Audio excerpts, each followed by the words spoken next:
السراج المنير سيدنا محمد صلى الله عليه وسلم البشير النذير السراج المنير سيدنا محمد صلى الله عليه وسلم البشير النذير السراج المنير سيدنا محمد صلى الله عليه وسلم البشير النذير السراج المنير سيدنا محمد صلى الله عليه وسلم. أعوذ بالله من الشيطان الرجيم. بسم الله الرحمن الرحيم. الحمد لله رب العالمين، والصلاة والسلام على أشرف الأنبياء والمرسلين سيدنا محمد وآله وصحبه ومن تبعهم بإحسان إلى يوم الدين. اللهم علمنا ما ينفعنا وانفعنا بما علمتنا وزدنا علما. سبحانك لا علم لنا إلا ما علمتنا إنك أنت العليم الحكيم. وعلمك ما لم تكن تعلم وكان فضل الله عليك عظيما. وعنده مفاتح الغيب لا يعلمها إلا هو ويعلم ما في البر والبحر وما تسقط من ورقة إلا يعلمها ولا حبة في ظلمات الأرض ولا رطب ولا يابس إلا في كتاب مبين. إلهي فوضت الأمور جميعها إليك فدبرها بما شئت واللفي وسلمني اللهم يا رب واحمني وخذ بيدي وامن وجد وتعطف. ثم أما بعد، قال السلطان الناصر لدين الله والياسر الكاسر لأعداء الله العارف بالله تعالى سيدي أبو حفص عمر بن سعيد الفوتي رضي الله تعالى عنه ونفعنا به في الدارين آمين. إن الهدى في الذكر والسنة قط وما اهتدى المعرض عن هذين قط. ما دون الأئمة الأعلام تفسير هذين به يرام ومنهما تحقيق ذا يرام ومن خلا عن واحد يلام وجامع الكل هو الإمام في أي عصر كان والسلام سيد تال. بندرابة تدوبة هديبة بسم الله مودون e jama ceerno meɗen e jinnaɗo meɗen e moƴƴo meɗen ceerno Abal Qasim Kane ɗo to Quba Kalabankura eɗen janga Sahihul Bukhari. en kaalino jonɗe kurɗe e Sahihul Bukhari. hande eɗen jaare hadis battowo jeeɗiɗi. hadis battowo jeeɗiɗo o wa anhu o wi habarama ga makko kanko Abdillahi ibn Abbasin radiyallahu anhu yalla yarlomo anna Aba Sufyan ibn Harbin wonde Abu Sufyan ibn Harbin ko mawɗo hefereɓe akhbarahu habrimo anna Hiraqla wonde Hiraqlu ko mawɗo européen en woni nasara en laaminoɓe Sham arsala ilayhi nele makko kanko Abu Sufyan fi rakbin taw omo wonde sete omo wonde dental min Qurayshi ne Qurayshi-yankoɓe kanu tujjaran koɓe juloynoɓe bishami leydi Sham fil muddati allati on dumunna kana rasulullahi latinoma nelaɗo Allah sallallahu alayhi wa alihi wa sallam madda fiha omo fottodire e muɗum Aba Sufyana wa kuffara Qurayshi woni hefereɓe Qurayshi-yankoɓe. Abu Sufyana woni e jangtanade Abdullah ibn Abbasin ene jangtano meɗen. Abdullah ibn Abbasin wi Abu Sufyana wi ɗum e nder dumunna moɓe kalduno e nelaɗo Allah. hol dumunna moɓe kalduno e nelaɗo Allah? kawral waɗino hakkunde hefereɓe e nelaɗo Allah sallallahu alaihi wasallam ene wiya sulhul hudaybiyatu waɗi ko fergone yaare duuɓi 6. ɓe kaldi ɓe kawri yo hare nde acci hakkunde hefereɓe e julɓe duuɓi 10 hare ala. Abu Sufyana wi e nder ɗin ɗon duuɓi 10 nder koɓe kalde e nelaɗo Allah ko sallallahu alayhi wa alihi wa sallama gotol kanko omo Sham omo yehi juloyade omo wonde Qurayshi-yankoɓe tan ha nelaɗo Hiraqlu are makko. Hiraqlu ko européen en laaminoɓe Sham, annasara en laaminoɓe Sham, ɓen laamino Sham. on nelaɗo makko on nelaɗo mun are makko fa atawhu ɓe gare makko wa hum bi Iliya ɓe Baytul Maqdisi fada'ahum Hiraqlu noddiɓe fi majlisihi e batu muɗum wa hawlahu uzama'u rumi mawɓe rumnaɓe ene catimo omo wonde yimɓe makko kanko annasara o yimɓe wiyeteɓe momperuji ɓe. summa da'ahum refti o noddi minan arabeɓe ɓe fada'a o noddi bi tarjumani nantinowo ene wiya turjuman ene wiya tarjuman. faqala o wi ayyukum hol fo e moɗon aqrabu nasaban ɓurɗo ɓallade asko bi hadha rajul e oɗo gorko annabi allazi yazumu aaƴiɗo nodditiɗo annahu nabiyun wonde ko annabi. hol fo e mon ɓurɗo ɓallade mo asko. qala Abu Sufyan wi fo qultu mbimi ana aqrabuhum nasaban ɓe fof koɓe suudu woturu ɓe fof koɓe Qurayshi-yankoɓe ana aqrabuhum nasaban min ɓuuri ɓe ɓallade ɓe asko. faqala nelaɗo Allah Abu Hiraqlu wi adnuhu minni ɓalline kammo wa qarribu ashabahu ɓalline wondiɓe makko ɓe kono noon faj'aluhum mbaɗe wondiɓe makko ɓe inda zahri to keeci makko to. Hiraqlu wi Abu Sufyana hol fo ɓurɗo ɓallade nelaɗo Allah asko Abu Sufyan wi min ɓuri ɓallade nelaɗo Allah asko o wi an ar seram ɗo ɓe gondunoɗa heddiɓe ɓe yo jooɗo caggal ma tu faqala o wi adnuhu minni ɓalline kammo wa qarribu ashabahu ɓalline wondiɓe makko fajaluhum mbaɗeɓe inda zahri to keeci makko to summa qala li tarjumanihi refti o wi nantinowo makko o qul lahum wi araɓeɓe ɓe wonɓe caggal ɓe inni sa'ilun haza komi jogorɗo namnade oɗo kettuɗo yeeso woni Abu Sufyana mbeɗa jogori namnade mo an haza rajuli ga oya to gorko woni nelaɗo Allah sallllahu alayhi wa sallam fa in kasabani somi namnimomo so feni fa kazzibuhu cuute jungo mon mbiyon o feni fa wallahi Abu Sufyan wi mi wondiri Allah lawla al haya'u sinno fo wanano gacce min an yasiru alayya wotoɓe nangude mi kasiban e fenade la kasabtu anhu mi happanno nelaɗo Allah sallallahu alaihi wasallam mi fenanno e dow makko summa kana refti latima awwala ma sa'alani anhu arwande ko namni kam ene sella awwala ma sa'alani ene sella awwalu ma sa'alani summa kana awwala ma sa'alani latima arwande ko namni kam anhu gamuɗum an qala o wi kayfa nasabuhu fikum asko makko holno waye moɗon qultu mbimi huwa fina kanko e nder amin zu nasabin ko joom asko ko joom dambe qala o wi fa hal qala hadha al qawla minkum ahadun qaddu qablahu fa hal qala hadha al qawla mate meeɗi haalde kaɗo haala ka o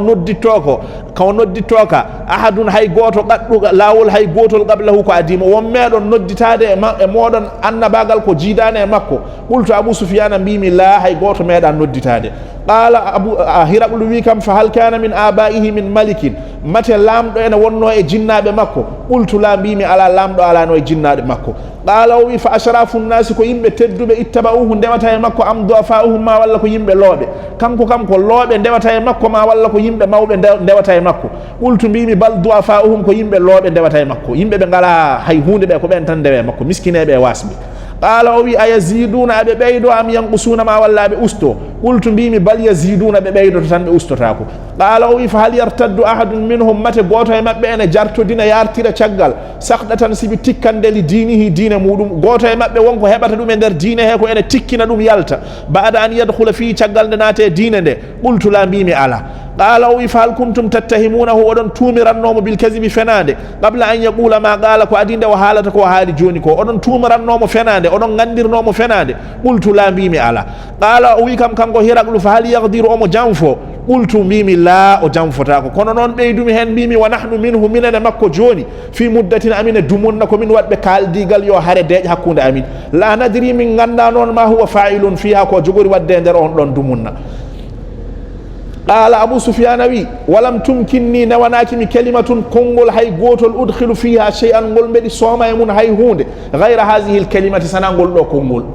nder ko namni kanko fof mbiyammi tan ko la kono nde o wi omo janfoma walla o janfotako mbimi o janfotako kono noon ɓeydumi hen mbimi ɗum fo e waade noon amin gonde e makko e dumunna mi anda ko jogori wadde e dumunna o mi anda omo janfoma walla o janfotako qala o wi fa hal qataltumuhu onon kam on kaɓe makko ma on kaɓani e makko qultu na'am mbimi eyi min kaɓe makko qala o wi fa kayfa kana qitalukum iyyahu hare mon e makko holno wayi qultu mbimi alharbu baynana hare hakkude amin wa baynahu e hakkude makko sijalun ko liɓliɓto hande min liɓanmo tan janggo liɓa min ko liɓliɓto woni hakkude amin sijalun ko baale yanalu minna omo heɓa e amin firti omo foola min wananalu minhu minenne amin poolamo qala o wi fa maza ya'murukum onon kam holko yamirta mon qultu mbimi yaqulu o wiyata ko i'budullaha ndewe Allah wahdahu Allah goto wala tushriku bihi shay'an woto mbatte Allah hay hunde watruku ngacce ma kana ya'budu aba'ukum ko babiraɓe mon ndewanno wa ya'muruna omo yamira amin bis salati njulu waz zakati e asakal was sidqi e haalde gonga wal afafi e surade was silati e jokkude endam fa qala lit tarjuman o wi tarjuman o ɗon windande men haadata hande wa sallallahu wa sallama wa baraka ala sayyidina muhammadin wa alihi wa sahbihi ajma'in bismillahi walhamdulillahi wassalatu wassalamu ala sayyidina rasulillahi sallallahu alaihi wa sallam deftoɗen wa anhu habarama ga makko kanko abdullah ibn abbas radiyallahu anhu yalla yarlomo anna aba sufyana wonde aba sufyana on sanga tawi ko mawɗo hefereɓe akhbarahu habrimo anna hiraqla wonde hiraqlu ko mawɗo ha joni européen en woni rome naɓe nasara en laaminoɓe sham arsala ilayhi nele makko kanko Abu Sufyana fi rakbin omo e sete woni dental min qurayshi ne qurayshiyankoɓe kanu tujjaran koɓe yanoɓe juloyade bishami leydi sham في المدة التي أون دمنا كان رسول الله نلاد الله لاتنوما صلى الله عليه وآله وسلم ماد فيها أمفوت تندير اندر دمنا aba sufyana abu sufyana wa kuffara quraish ne heferebe quraish abe pottondiri abe kaldi kawrangal woto wolde wad hakkunde mabbe der duubi sappo mbinan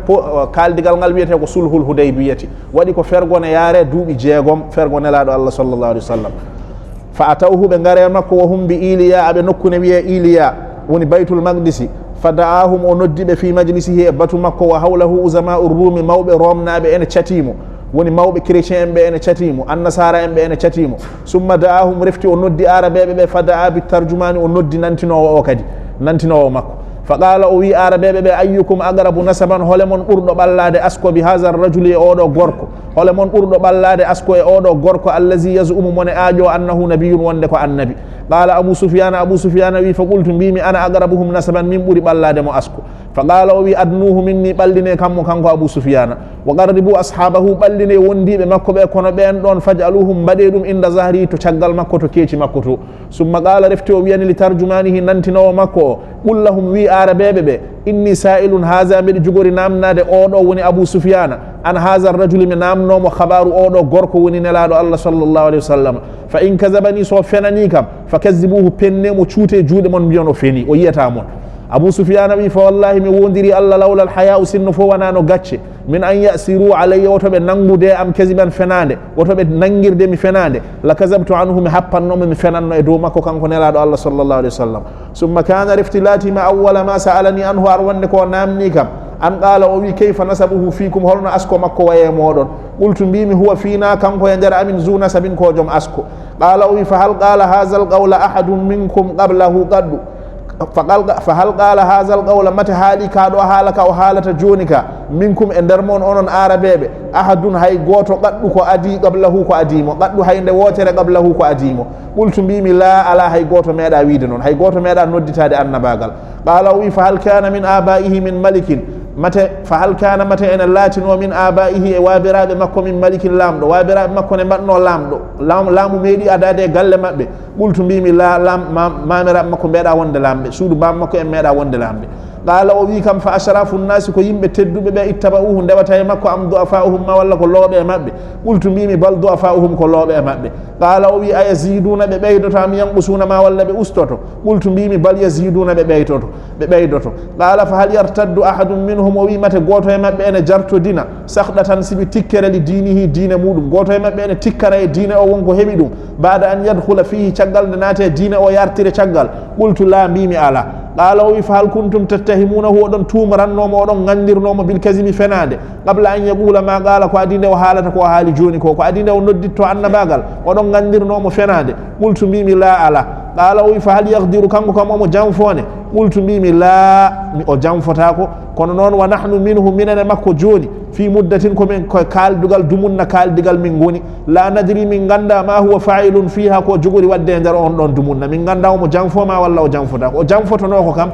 kono joni ko min haaldube makko min ganda so mo janfoma walla o janfota ko qala abu sufyan wi walam tumkinni wanaki mi kalimatun kongol hay gotol udkhilu fiha shay'an ngol mednan nay mudum hunde ghayra hadhihi al-kalimati sanangol do kongol qala wi fa hal qataltumuhu onon kam on kabe makko qultu na'am bimi ay min kabe makko qala wi fa kayfa kana qitalukum iyyahu haremone makko holno wori qultu bimi al-harbu baynana wa baynahu hare hakkude amine makko sijalun ko baale woni liblib to hande o libam min jango min libamo hande o folam min jango o folam min hande o fola min jango min poolamo yanalu minna omo heɓindo e amin wananalu minhu minenne amin kiɓindo e makko o heɓindo e amin o foola min minenne min kiɓindomo min poolamo qala abu hiraqlu wi fa maza yamurukum onon kam holko yamirta on holko wi yo mbaɗ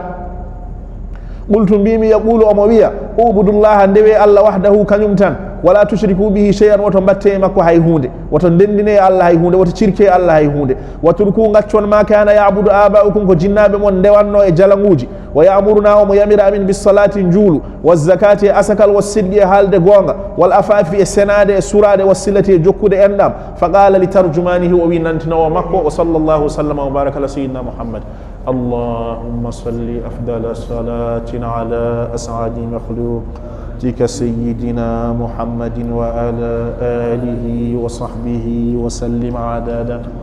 ماتك ومداد كلماتك كلما ذكرك الذاكرون وغفل عن ذكره الغافلون اللهم صل أفضل تن على أسعد مخلوقاتك سيدنا محمد وعلى آله وصحبه وسلم عظماتك ومداد كلماتك كلما ذكرك الذاكرون وغفل عن ذكره الغافلون. اللهم صل أفضل على أسعد مخلوقاتك سيدنا محمد وعلى آله وصحبه وسلم عدد معلوماتك ومداد كلماتك كلما ذكرك الذاكرون وغفل عن ذكره الغافلون. سبحان ربك رب العزة عما يصفون وسلام على المرسلين والحمد لله رب العالمين. بسم الله الرحمن الرحيم. الحمد لله رب العالمين الرحمن الرحيم مالك يوم الدين. إياك نعبد وإياك نستعين. اهدنا الصراط المستقيم صراط الذين أنعمت عليهم غير المغضوب عليهم ولا الضالين.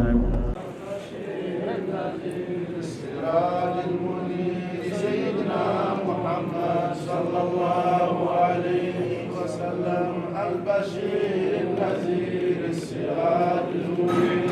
سيدنا محمد صلى الله عليه وسلم البشير النذير السراج المنير. سيدنا محمد صلى الله عليه وسلم البشير النذير السراج المنير. سيدنا محمد صلى الله